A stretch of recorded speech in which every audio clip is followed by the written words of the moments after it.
Assalamualaikum warahmatullahi. Thank you banget guys udah ngeklik video ini. So dengan sesuai judul, aku mau bikin video tentang PUEBI dan EYD. Apa sih PUEBI? PUEBI adalah pedoman umum ejaan bahasa Indonesia. Jadi hari ini tepatnya sih aku ngerekam jam 11 lewat ya. Udah cukup malam banget, tapi malam demi kalian banget ini sumpah. Oh my god, harus excited parah. Terus jadinya hari ini mau ngomongin tentang PUEBI dan EYD. Sebelum kita ngomongin itu, kita kenalan dulu siapa pembuat PUEBI. Terus pantengin videonya, dan sebelum ke videonya juga jangan lupa di subscribe, like, comment, dan di share. So thank you, let's go. Sejarah EYD ini diciptakan oleh 3 tokoh, yaitu Charles van Ophuijsen yang dibantu oleh Nawawi, Soetan Mommar, dan Muhammad Thaib. Soeta Ibrahim menyusun ejaan baru pada tahun 1896. Nah, diresmikan EYD-nya itu 1901 dan 1917. Nah, setelah itu pada tahun 2015 baru dibentuk ya penuh banget ejaan baru itu PUEBI. Nah, jadi sebelum terjadinya itu Lembaga Bahasa dan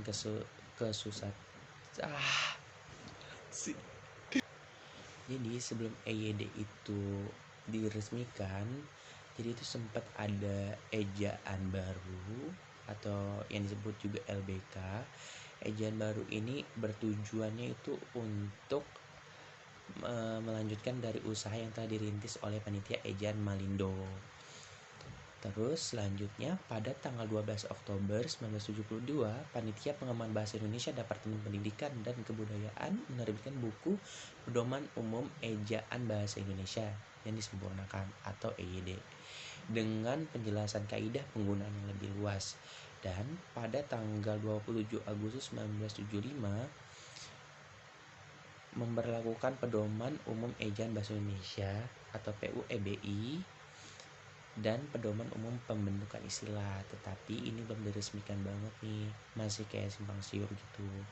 Terus sejarahnya itu berlanjut kepada ejaan Van Ophuijsen yang kita baca tadi.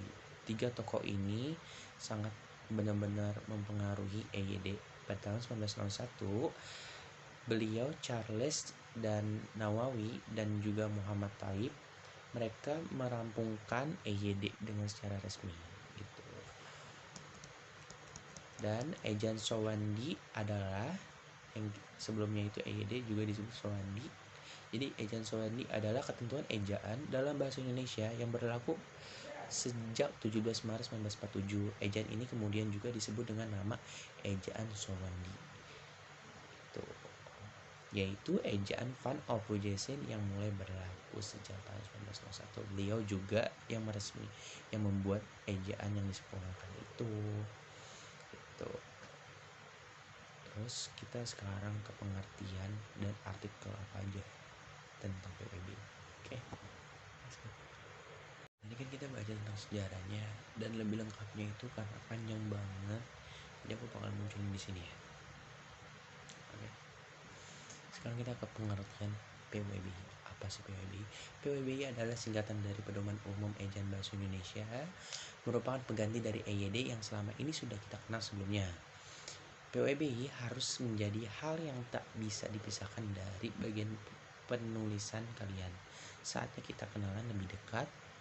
PUEBI yang merupakan jawaban atas kemajuan bahasa Indonesia di negara ini hadir lebih lengkap berupa hal yang menjadi isi dalam PUEBI: penggunaan huruf, penggunaan kata, penggunaan tanda baca, serta penggunaan kata serapan.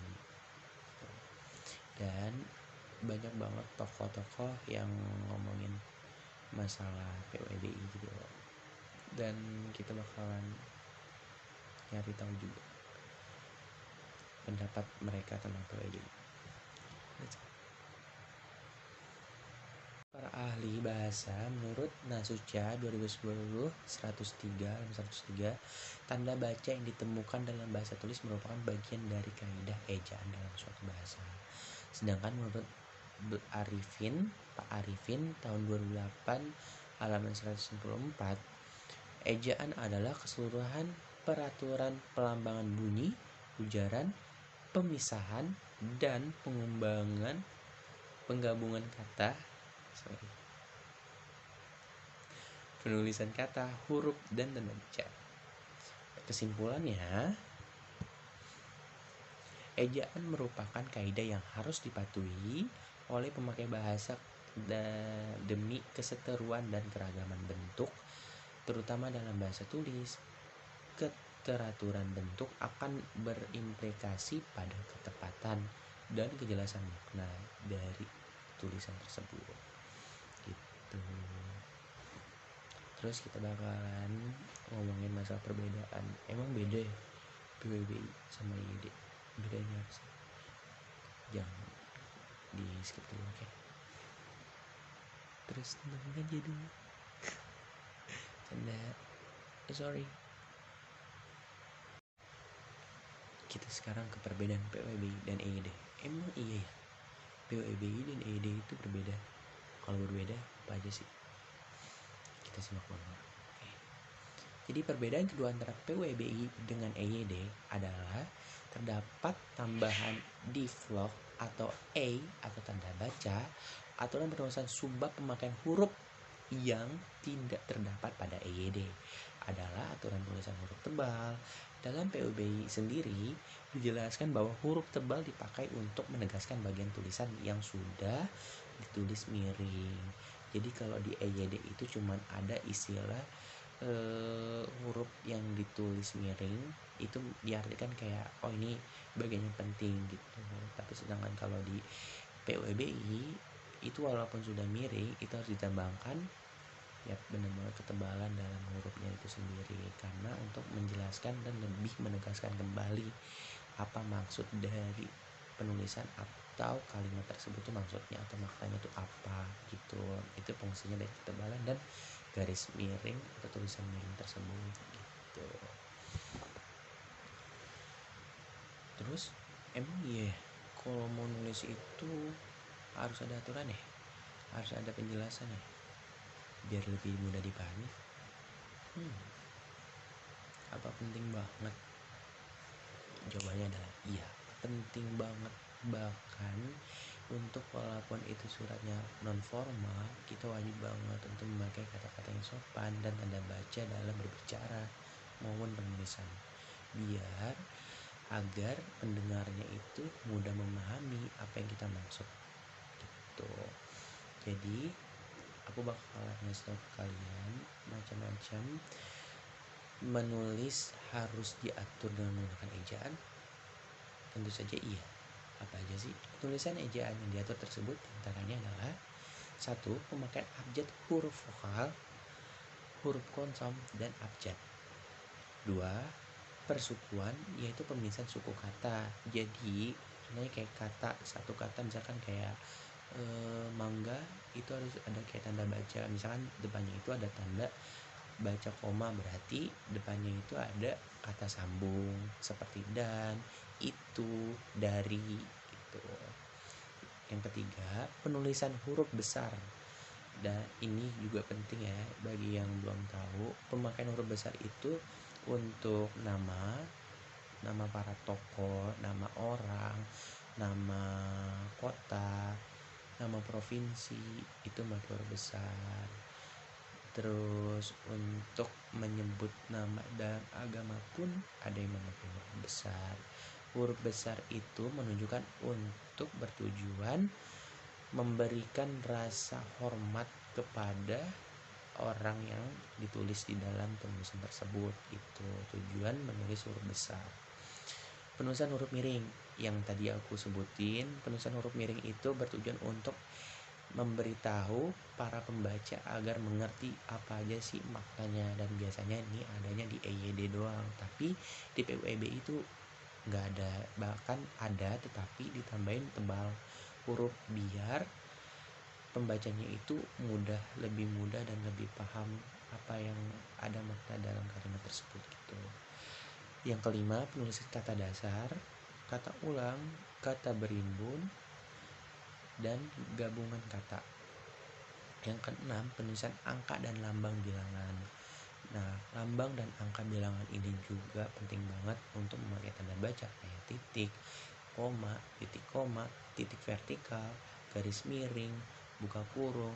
Itu menunjukkan kayak memisahkan antara kata atau kalimat dengan angka atau abjad yang sudah dicantumkan dalam penulisan tersebut gitu. Oke, sekarang kita udah mau di penghujung video, yaitu aku bakal ngasih tahu 5 aspek yang ditata dalam kaidah ejaan yang disebut ejaan yang disempurnakan sejak 1972. Yang tadi sejarah udah kita baca bareng-bareng dan nanti aku bakal masukin juga di sini. Oke. Jadi 5 aspeknya yaitu 1. Pemakaian huruf vokal dan konsonan sama seperti tadi. 2. Penggunaan huruf kapital atau dan kursif. 3. Penulisan kosakata dan bentukan kata. 4. Penulisan unsur, serapan, aplikasi, dan kosakata asing. Dan yang terakhir, penempatan dan pemakaian tanda baca yang tadi udah aku kasih tau kayak titik, koma, terus buka kurung, titik vertikal, terus dot yang kayak titik gitu. So, sekarang aku bakalan ngasih tahu contoh-contoh kalimat apa aja yang termasuk PWBI dan apa yang termasuk EGD. So, lanjutin aja. Yang terakhir ini nanti aku bakalan kasih potongnya di sini.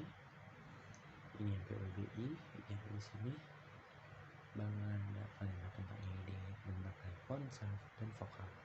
Oke, biar kita mudah dan memahami juga apa itu bahasa Indonesia dan apa aja yang harus kita terapkan dalam penulisan, khususnya seperti penulisan dalam skripsi, terus sketsa ilmiah, terus laporan novel, dan masih banyak lagi.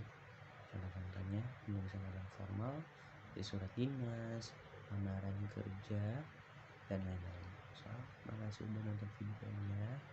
Mohon maaf kalau ada salah kata dan masih banyak kekurangan banget. Jadi kalau aku banyak salah dan kalian punya informasi tambahan, jangan lupa komen di bawah. Jadi sama-sama belajar. Thank you for watching dan selamat istirahat. Bye. Assalamualaikum.